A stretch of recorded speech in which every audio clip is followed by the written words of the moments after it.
welcome to Storyboard. I'm Shubhani Gharat.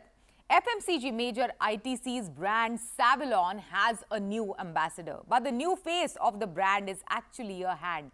Yes, you heard that right. Savlon's new hand ambassador is none other than Sachin Tendulkar. In a conversation with Storyboard18's Dilshad Irani, Sameer Satpathy, who is ITC's personal care division CEO, tells us more about the new hand ambassador and the campaign and ITC's focus and investments in higher order cause marketing. Hello and welcome to Storyboard18, Sameer. I'm delighted to have you on the show. Same here, Dilshad. Good to see you again. So let's just kick off with talking about the latest addition to this long-running campaign that you have with Savlon. Can we talk a little bit about, what was the genesis of this latest edition and what was the rationale behind bringing Sachin Tendulkar on board? See, communicable diseases and preventable diseases can easily be prevented if you wash your hands. Unfortunately, not everybody does that, and unfortunately not at all times. The COVID had brought new consciences to people in terms of how disease could be spread from hands. But I think some of them have linked it only to COVID and not to everything else. So we felt there was a need to refresh and go back and to consumers and talk to them about hand hygiene all over again from a fresh slate. And we said we needed something a little dramatic to bring it back, literally back into their consciousness. I think that was the starting point. And having Sachin on board, I mean, he's got stature, he's got credibility, he cuts through everywhere, everybody gets it.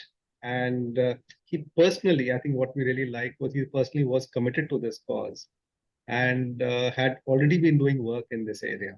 How has the journey been for you to see this grow, say, from brief to where it is now? And in terms of the highlights, but in terms of measurable impact, what are the key highlights there for you? I think for us, I think it's as a company, we've always been triple bottom line focused. So we are always looking for things which move and society in the right manner. And over the years, this was India is a country where hygiene can be a challenge in some parts of the country. The hygiene habits need to be inculcated, and we had zeroed on to children a long time back. We felt that is a place where if we can teach them with the combination, with the help of the school and with the help of their parents, these are lifelong habits, and this would make a positive change to society. So over the years, I think we are there in 25,000 odd schools, and we've been to there and around 8 million children. So it's a large number. But looking at India's population, I think there's still a lot to be done. Campaigns that are driven by higher order causes, perhaps how you measure their success is also different. How has that evolved over time? And specifically in terms of a business impact, we are, of course, seeing how we can link purpose to profits. So has your view of how you see the success of such campaigns changed in terms of the business impact as well? Can we talk a little bit about that? No, I think it comes from, I think there's an old saying that for a believer, no proof is necessary. And for a non-believer, no proof is enough. Right? And what we have always believed is that if you do well for society at large, if you do well for people, it comes back. It comes back because consumers resonate with it. And that's been something which we have done very consistent. And you have to be consistent, obviously, and consumers take this very positively. So the linkage is there, but it is not as mathematical as some people may like it to be. But I think it's like a reputation, right? If you have a good reputation, your company has a good reputation, your brand has a good reputation, the probability is very high that more people would want to engage with you than less people. Final question to you. What's your outlook for the year going forward? We're seeing sort of, global economic pressures. There's inflation worries. Even something like post-COVID trauma, for instance, and sentiment seems to be a little muted. What is your outlook going forward? I think there are many Indias out there. Um, but what's common in all the Indias is value-seeking behavior. So that has not gone away. It has always been there, and it's only become stronger. So consumers, even whether you're rich or you're poor, if you are rich, you might go to e-commerce and buy a super-sized pack, which gives you efficiency. If you are maybe not that affording, you might go to the local kirana shop and buy the 10 rupee product because you still get access to the category. So we are seeing both the behaviors, but the fact still is driven by value. So in good times and not so good times, Indian consumers do look for value, and as marketers, as brand owners, I think we are very conscious, and we have to keep maintaining that. So that's one part of it. We have all learned, and we have all been taught is to be flexible, keep the first principles close, keep your focus on execution, and there will be some roadblocks, there'll be some hiccups. I think we try to maneuver around that and get on with it. So yes, keep the horizon, one eye on it, but don't get too perturbed because it might change. It is time for a short break. On the other side, we have Ashwin Moorthy, Chief Marketing Officer, India, Godrej Consumer Products Limited, joining us. Welcome back. You're watching Storyboard. Godrej Consumer Products Limited recently launched the world's lowest cost liquid mosquito repellent device and a no-gas mosquito kill spray. The company said it is targeting over 100 million households that use the smoke-intensive, local and often illegal insecticide-dipped incense sticks instead of liquid vaporizers or aerosols. I caught up with Ashwin Moorthy, Chief Marketing Officer, India, Godrej Consumer Products Limited, on what is the strategy to take these innovations to these households, how is GCPL re-evaluating its marketing strategy while managing macroeconomic challenges, and how are they shaping their campaigns while holding the core value of the brands from ages.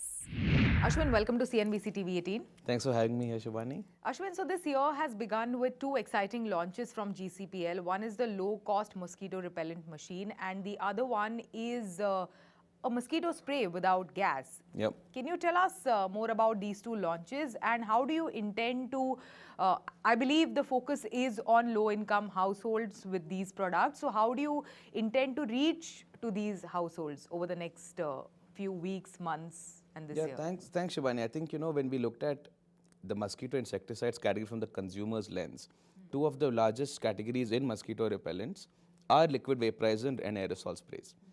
But what we realized is that these two solutions were primarily accessible to urban India, or generally upper middle income to middle income consumers in general.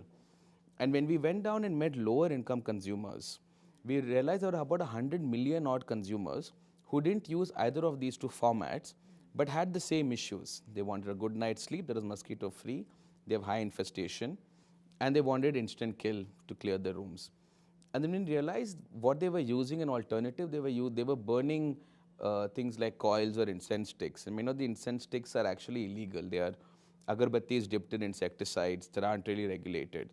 So both from a perspective of consumer safety and of access, we had to innovate and bring both these categories at a price point that they'll be able to afford.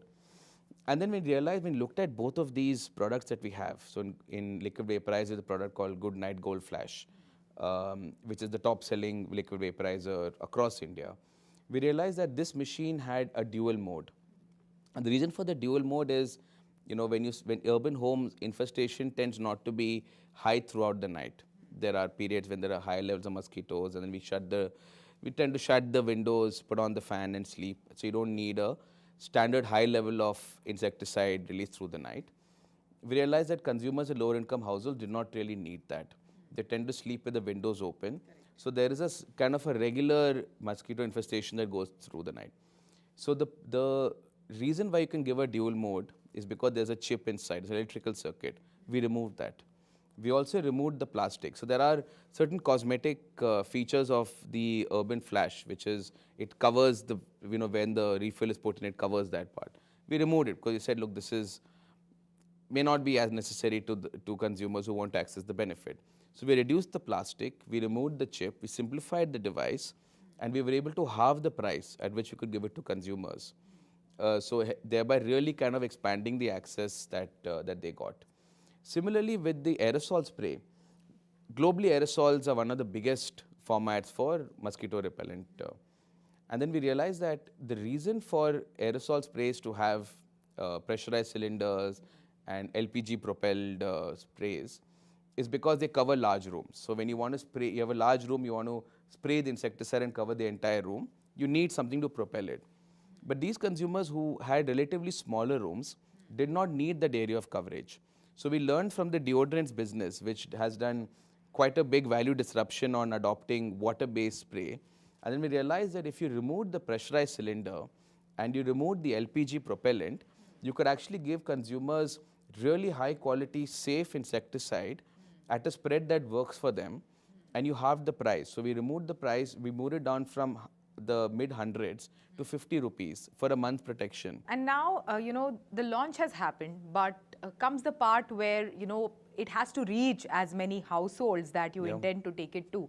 So what are the challenges when it comes to creating awareness or spreading awareness of a product like this? Because all said and done, like even in rural households or, many semi-urban areas or low-income households, as you mentioned yourself, they use products like incense sticks to do away with the mosquitoes. There are many stores which do not keep these formats. They don't keep the Goodnight Gold Flash, they don't keep the hit aerosol sprays because they were just too high and they didn't have the demand. So what these packs at 50 rupees each give us the ability to is to access these stores in the first place. So these are stores that keep incense sticks, that keep coils, but they don't keep these products. And now we can reach stores. So the first is to leverage our physical distribution that we have, because we're fairly large soaps business of scale, to be able to reach these outlets so consumers have physical access to these products.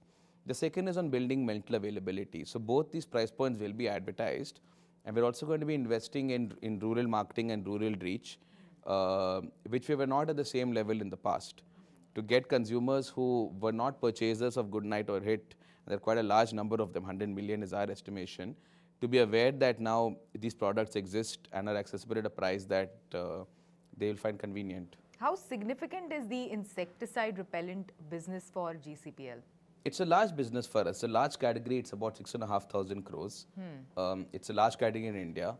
And we have a very large share of that category. We're more than half that category. So, since you're focusing on market development, do these supply chain issues and, in general, global economic factors, the whole, disruption when it comes to tech space, is it impacting your marketing plans? Are you reevaluating your marketing strategies in certain way, considering that also for a product like this, you are thinking of growing the market? So you need to have sizable amount of budgets in hand when it comes to marketing. No, certainly. I mean, we continue to invest heavily in advertising and media, and we remain committed to building the access, because these products will not grow unless we are able to improve our ability to reach those consumers well. So in those sense, the investments beyond marketing, particularly in insecticides, will continue to be made.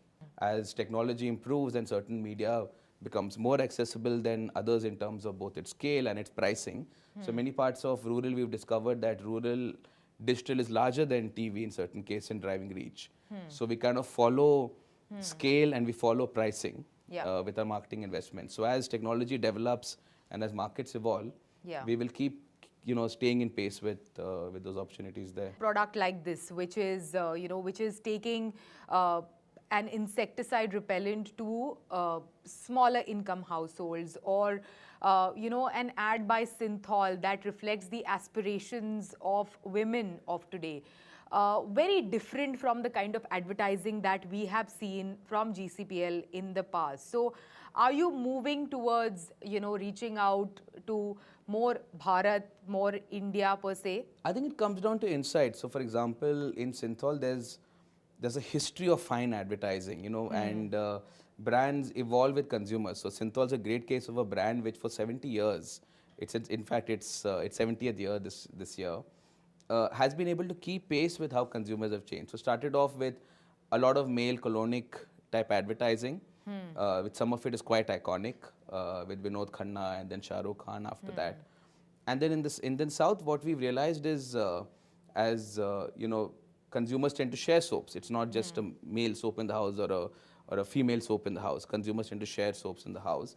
Is what are those insights in cleansing and with women in general that we can unlock to make this brand even stronger, more loved, more memorable. And similarly in the case of insecticides as well. I mean, a recent advertising on Good Night, which is on sleep, is actually how the brand was for many, many years in the past. You know, this brand, I mean, it's in the name, Good Night. It was built on a good night's sleep. So I think it's more about just keeping in pace with what is the fundamental memory structure of these brands. In Synthol's case, it's confidence. In the past, it was Vinod Khanna on a horse. Today, it's about a woman who changes society by boldly becoming a collector and taking on a job which you know, many women weren't doing in the past. That's the reality today. So it's about holding the core values of the brand, but adopting them to really exciting advertising ideas and insights that makes them loved and Yeah, but you get the shift that I am hinting at, right? Like we are used to seeing like a Synthol or a Good Night in a particular manner. Good Night was showcased in like a nicely done, polished home, and now you're taking it to lower income households. So there is a shift, there's a clear shift that is seen from an observer's point of view, from an outsider's perspective. Yeah, I mean, the expansion of the segment and the to lower income households is indeed intentional. And the insights that ring true to those households. So price and the usage of these products in a certain way is an insight there. But what it won't change is the fundamental promise the brand makes. And what we're very clear about is these are consumers who are aware of Good Night and Hit. They've heard of it before. So the promise that Good Night offers, which is a good night's sleep, and that Hit offers, which is an instant mosquito kill, those promises will not be diluted. Sure. Thank you so much. Thanks for sharing these insights with us, Ashwin. Thanks, Shivani. Great talking to you.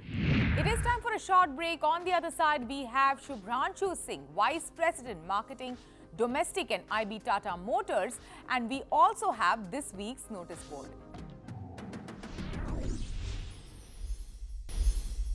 Welcome back. You're watching Storyboard. How do you make marketing commercial vehicles exciting and transformational? How do you bring a B2C approach to B2B marketing and disrupt the category codes? Telling us about the key points in Tata Motors' strategy to overhaul and transform how commercial vehicles are marketed in India, we have Shubhranshu Singh, Vice President Marketing, Domestic and IB Tata Motors, in a conversation with Dilshad Irani. Singh sheds light on how the auto major is driving change, digital transformation and creativity in the category. Hello and welcome to Storyboard18, Shubhranshu. I'm delighted to have you on the show. Thank you, Dilshad. Great to be here. Thanks for having me. I'm going to kick off by asking you straight up, essentially, what are the key points in your strategy in terms of marketing commercial vehicles? Our strategy is to strengthen the mother brand and make sure each of the respective power brands within the portfolio contribute back to our brand equity. And also to make sure that there are commonalities which are apparent to consumers. Whether it be in the area of quality, cutting-edge innovation, servicing the requirements of consumers, accessibility. These are things we want very strongly tied to our brand proposition. And of course, our endeavor is to increase both the mental and the physical availability. So in the last year and a half, we have made very concerted efforts to reach our consumers digitally, try and get a more vibrant social community going, and also to increasingly digitalize our business, both in terms of the accessibility as well as the richness of data and the envelope of services that we can bring purely digitally. Can you you share with us perhaps an example of a marketing initiative that truly exemplifies, the strategies that you're putting in action, and also the direction in which you think marketing and marketing initiatives should go in for you in the future? Sure. So in the last year, in fact, as recently as September of last calendar year, we did 2 mega launches. One was across the portfolio for trucks. We had as many as 14 launches on the day. And then subsequently at the end of the month, we did a launch in Hyderabad for our pickups range. Firstly, a lot of the pre-launch understanding was developed through consumer insight building, meeting real consumers, also rejecters of our brand, also intenders and those who adore other brands, so that we are able to give our campaign many more legs. Secondly, we did a broadcast. So we did a hybrid launch. It was a physical launch, but we also did broadcast, and we publicized that broadcast. So we get many different stakeholders into the mix. It's not only about the fleet owners and the vehicle buyers, but also financiers, our own dealers, our vendor partners, and so on and so forth.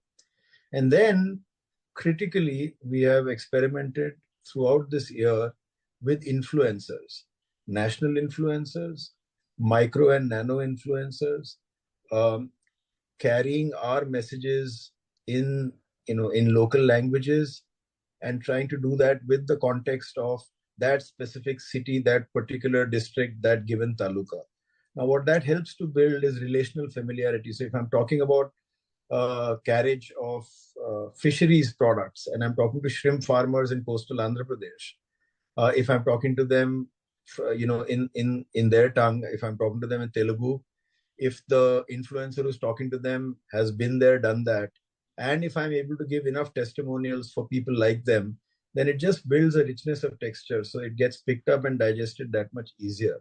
Tell me about sort of the switch that had to happen. What are the perhaps a few challenges to making that switch at Tata Motors, and especially when it comes to commercial vehicles, when you switch to a more of a B2C approach to how you sort of market your brands and vehicles in the commercial segment? My submission is that there is not a vast difference between the way in which a brand ought to be built for business to business marketing versus a business to consumer marketing. You see, the thinking behind B2B, stereotypical thinking around it is that these are rational consumers, they are experts, they have been there, done that. So if you're buying industrial chemicals or machinery or components and so on, the brand has a subsidiary role to play.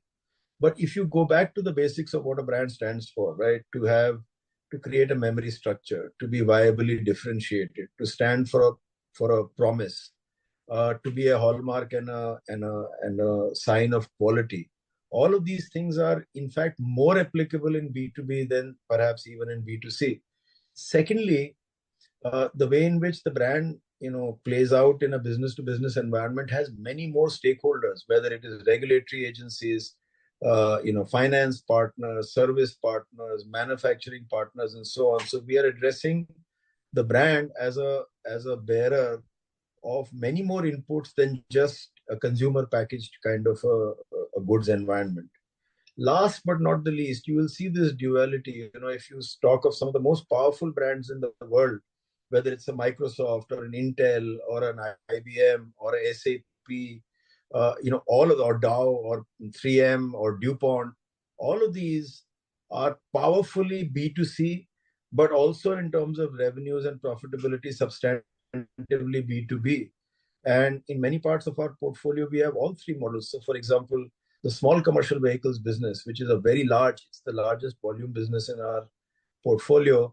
There, the choices are very B2C for the most part, and the largest number of vehicles on the road are owned by first-time users, so they are driver entrepreneurs. If you go up the chain, when we're talking to key accounts, they are humongous corporations in their own rights.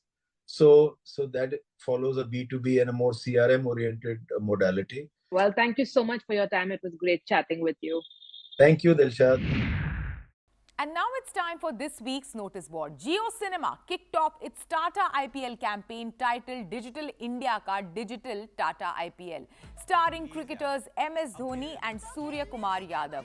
The core idea of the campaign was to excite viewers about catching the tournament for free on Jio Cinema and showcases some of the numerous features such as 4K streaming, 12 languages, 17 unique feeds, multicam presentation, interactivity through stats pack and play along feature that fans will be able to access only via digital. Let's take a look.